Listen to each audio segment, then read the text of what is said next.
La revue de presse d'Europe 1, Olivier Delagarde, avec ce matin une interview très rare du président algérien Abdelmadjid Tebboune. Eh oui, c'est un très bon coup du quotidien L'Opinion. Très longue interview réalisée vendredi dernier au palais présidentiel algérien, raconte Pascal Hérault. Abdelmadjid Tebboune y est très offensif contre la France en général et son président en particulier. Le climat est délétère, nous perdons du temps avec Emmanuel Macron, déclare-t-il. Dans le collimateur du président algérien, pas mal de monde. Éric Ciotti, le petit jeune du Rassemblement national, on aura reconnu Jordan Bardella. Les membres du RN sont accusés d'analphabétisme, sic et comparés aux nervis de l'OAS. Je m'interroge sur la manière dont Madame Le Pen va s'y prendre si elle parvenait au pouvoir. Veut-elle une nouvelle rafle du Veldiv avant de déporter les Algériens ? S'interroge-t-il avec un sens de la mesure évident. Mais celui contre qui le président algérien a la dent la plus dure, c'est Bruno Retailleau. Tout ce qui est Retailleau est douteux, déclare-t-il, emballé, c'est pesé. Alors, tous les sujets qui fâchent sont passés en revue. Celui où Tebboune est le moins convaincant et sans conteste l'affaire Boualem-Sansal.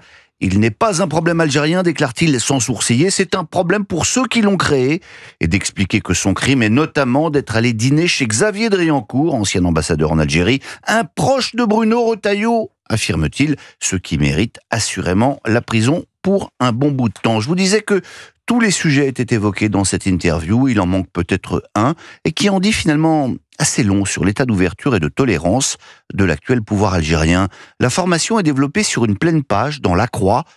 Désormais, les protestants en Algérie doivent se cacher pour prier. À l'exception d'une seule, toutes les églises évangéliques ont été fermées par le pouvoir algérien pour non-conformité avec la loi, explique Akli Wali. De nombreux protestants se retrouvent poursuivis en justice. Comme dit Abdelmadjid Tebboune, nous sommes ouverts au dialogue. L'autre sujet ce matin, Olivier, c'est évidemment le budget et ses menaces de censure. Ce budget n'est pas le mien. C'est ce qu'a déclaré François Bayrou jeudi dernier, révèle Christophe Jacubizine à la une des Échos. Le Premier ministre s'exprimait devant la moitié des patrons du CAC 40 à l'occasion d'une remise de prix.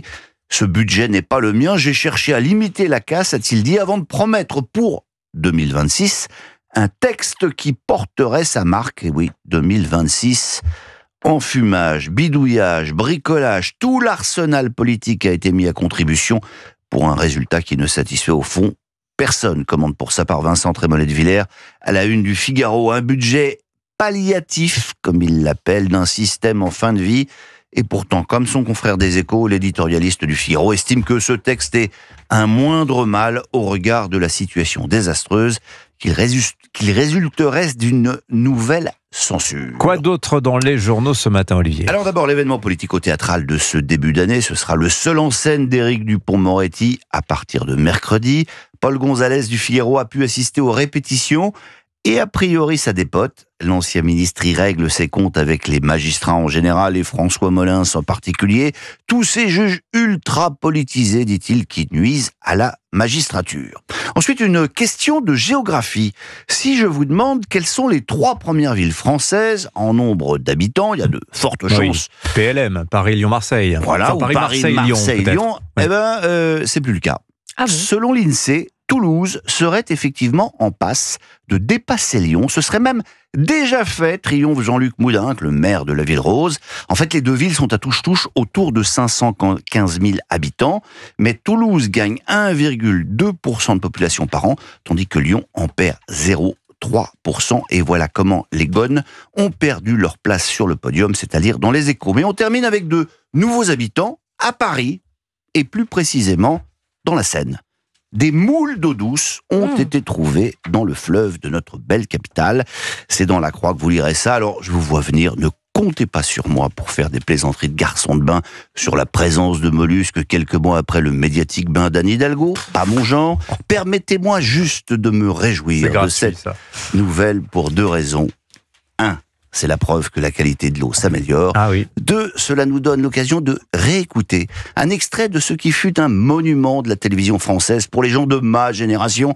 Je sens évidemment, Anissa, Dimitri, que vous allez encore me regarder avec des yeux ronds, mais je peux vous dire que Philippe et Pascal savent parfaitement de quoi je vais parler. La chanson qui ponctuait le petit rapporteur de Jacques Martin. Ah oui, À la pêche au moule, moule, moule, je ne veux plus aller. Vous pouvez chanter, Anissa.